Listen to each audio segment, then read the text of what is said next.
10वां बाब नूह के बेटों की नस्ल। नूह के बेटों सिम, हाम और याफ्त की औलाद ये हैं। तूफान के बाद उनके यहाँ बेटे पैदा हुए। बनी याफ्त ये हैं, जुमर और माजोज और मादी और यावान और तूबल और मसक और तीरास। और जुमर के बेटे अशकनाज और रीफ्त और तुजरमा। और यावान के बेटे अलीसा और तरसीस, कित्ती और दोदानी।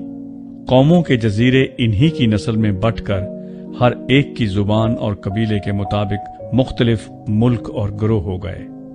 और बनी हाम ये हैं, कूश और मिस्र और फूत और कनान। और बनी कूश ये हैं, सबा और हवीला और सबता और रामा और सब्तीका। और बनी रामा ये हैं, सबा और ददान। और कूश से नमरूद पैदा हुआ, वो रुए जमीन पर एक सूरमा हुआ है। खुदावंद के सामने वो एक शिकारी सूरमा हुआ है। इसलिए ये मिसल चली कि खुदावंद के सामने नमरूद सा शिकारी सूरमा।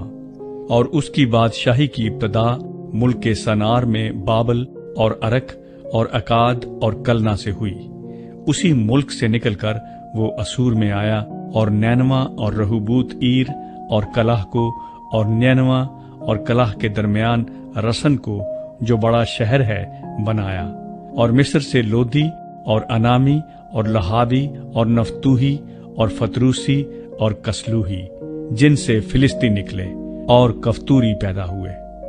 और कनान से सैदा, जो उसका पहलौठा था, और हित और यबूसी और अमूरी और जिरजासी। और हव्वी और अर्की और सैनी और अरवादी और समारी और हमाती पैदा हुए। और बाद में कनानी कबीले फैल गए। और कनानियों की हद ये है, सैदा से गजा तक, जो जरार के रास्ते पर है, फिर वहां से लसा तक, जो सदूम और अमूरा और अदमा और जीबान की राह पर है। सो बनी हाम ये हैं, जो अपने अपने मुल्क और गिरोहों में अपने कबीलों और अपनी जुबानों के मुताबिक आबाद हैं। और सिम के हां भी, जो तमाम बनी इब्र का बाप और याफ्त का बड़ा भाई था, औलाद हुई। बनी सिम ये हैं, एलाम और असूर और अरफक्सद और लूद और अराम। और बनी अराम ये हैं, ऊज और हुल और जतर और मस। और अरफक्सद से सिल्हा पैदा हुआ, और सिल्हा से इब्र। और इब्र के यहाँ 2 बेटे पैदा हुए। एक का नाम फलज था, क्योंकि जमीन उसके अय्याम में बटी। और उसके भाई का नाम युक्तान था।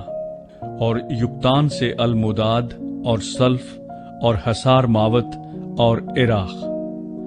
और हदुराम और ओजाल और दिकला और ओबल और अबीमाइल और सिबा। और ओफीर और हवीला और युबाब पैदा हुए। ये सब बनी युक्तान थे। और इनकी आबादी मीसा से मशरक के एक पहाड़ सफार की तरफ थी।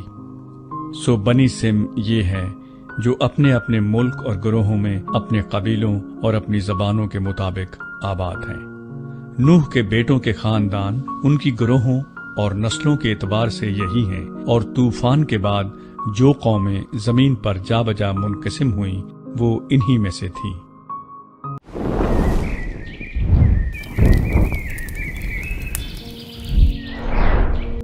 ग्यारहवां बाब बाबल का बुर्ज। और तमाम जमीन पर एक ही जबान और एक ही बोली थी। और ऐसा हुआ कि मशरिक की तरफ सफर करते करते उनको मुल्क सिनार में एक मैदान मिला, और वो वहां बस गए।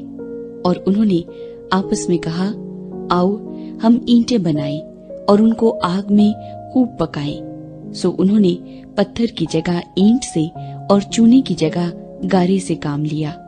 फिर वो कहने लगे कि आओ हम अपने वास्ते एक शहर और एक बुर्ज, जिसकी चोटी आसमान तक पहुंचे, बनाए, और यहाँ अपना नाम करें। ऐसा न हो कि हम तमाम रुए जमीन पर परागंदा हो जाएं। और खुदावंद इस शहर और बुर्ज को, जिसे बनी आदम बनाने लगे, देखने को उतरा। और खुदावंद ने कहा, देखो ये लोग सब एक हैं और इन सबों की एक ही जबान है। वो जो ये करने लगे हैं तो अब कुछ भी जिसका वो इरादा करे उनसे बाकी न छूटेगा। सो आओ हम वहां जाकर उनकी जबान में इख्तलाफ डालें ताकि वो एक दूसरे की बात समझ न सके। बस खुदावंद ने उनको वहां से तमाम रुए जमीन में परागंदा किया। सो वो उस शहर के बनाने से बाज आए, इसलिए उसका नाम बाबल हुआ, क्योंकि खुदावंद ने वहां सारी जमीन की जबान में इख्तलाफ डाला और वहां से खुदावंद ने उनको तमाम रुए जमीन पर परागंदा किया। सिम की नस्ल। ये सिम का नसबनामा है। सिम 100 बरस का था जब उससे तूफान के 2 बरस बाद अरफक्षद पैदा हुआ, और अरफक्षद की पैदाइश के बाद सिम 500 बरस जीता रहा और उससे बेटे और बेटियां पैदा हुईं। जब अरफक्षद 35 बरस का हुआ तो उससे सिलाह पैदा हुआ, और सिलाह की पैदाइश के बाद अरफक्षद 403 बरस और जीता रहा और उससे बेटे और बेटियां पैदा हुईं। सिलाह जब 30 बरस का हुआ तो उससे इबर पैदा हुआ, और इबर की पैदाइश के बाद सिलाह 403 बरस और जीता रहा और उससे बेटे और बेटियां पैदा हुईं।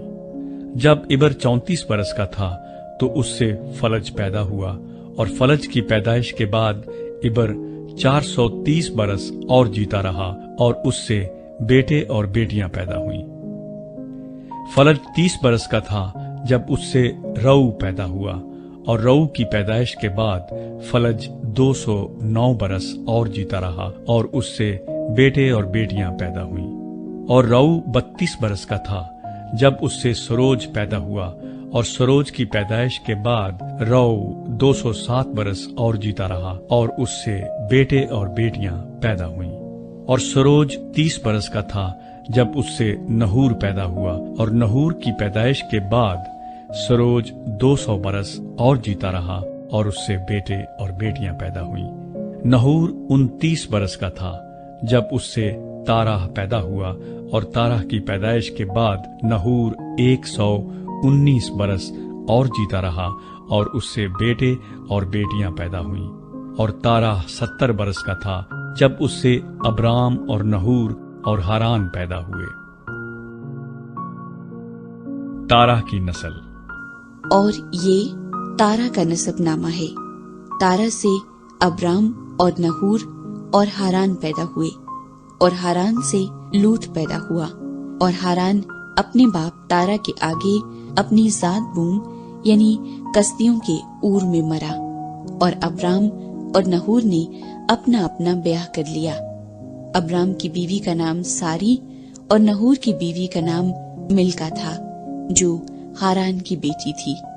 वही मिल्का का बाप और इसका का बाप था, और सारी बांझ थी, उसके कोई बाल बच्चा न था। और तारा ने अपने बेटे इब्राम को और अपने पोते लूत को, जो हारान का बेटा था, और अपनी बहू सारी को, जो उसके बेटे अब्राम की बीवी थी, साथ लिया, और वो सब कसदियों के ऊर से रवाना हुए कि कनान के मुल्क में जाएं, और वो हारान तक आए और वहीं रहने लगे। और तारा की उम्र 205 बरस की हुई और उसने हारान में वफात पाई।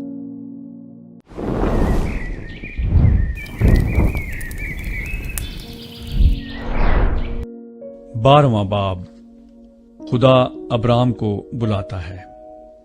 और खुदावंद ने अब्राम से कहा कि तू अपने वतन और अपने नातेदारों के बीच से और अपने बाप के घर से निकलकर उस मुल्क में जा जो मैं तुझे दिखाऊंगा, और मैं तुझे एक बड़ी कौम बनाऊंगा और बरकत दूंगा और तेरा नाम सरफराज करूंगा, सो तू बायसे बरकत हो। जो तुझे मुबारक कहें उनको मैं बरकत दूंगा, और जो तुझ पर लानत करे उस पर मैं लानत करूंगा, और जमीन के सब कबीले तेरे वसीले से बरकत पाएंगे। सो अब्राम खुदावंद के कहने के मुताबिक चल पड़ा और लूत उसके साथ गया। और अब्राम 75 बरस का था जब वो हारान से रवाना हुआ और अब्राम ने अपनी बीवी सारी और अपने भतीजे लूत को और सब माल को जो उन्होंने जमा किया था और उन आदमियों को जो उनको हारान में मिल गए थे साथ लिया, और वो मुल्क कनान को रवाना हुए और मुल्क कनान में आए। और अब्राम उस मुल्क में से गुजरता हुआ मुकाम सिकम में मोरा के बलूत तक पहुंचा। उस वक्त मुल्क में कनानी रहते थे। तब खुदावंद ने अब्राम को दिखाई देकर कहा कि यही मुल्क मैं तेरी नस्ल को दूंगा।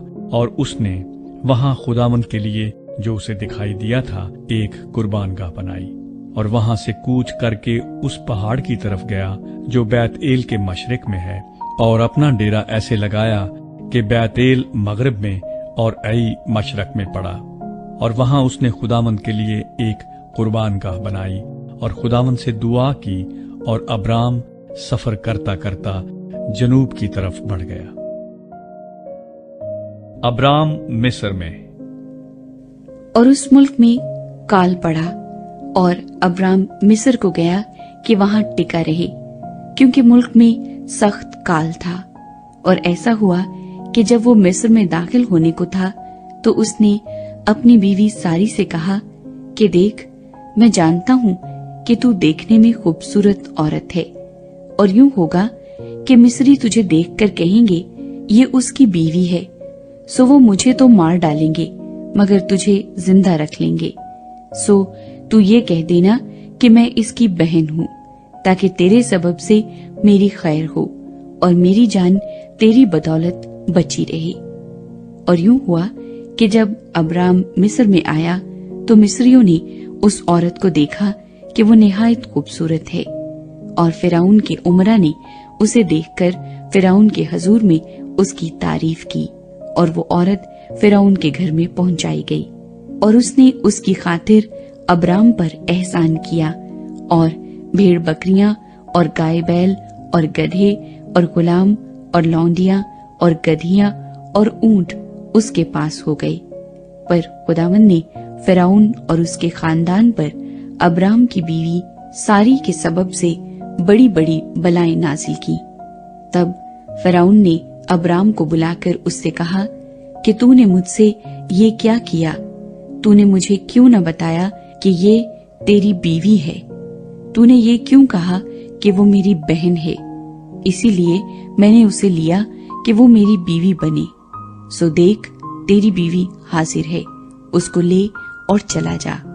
और फिरौन ने उसके हक में अपने आदमियों को हिदायत की, और उन्होंने उसे और उसकी बीवी को उसके सब माल के साथ रवाना कर दिया।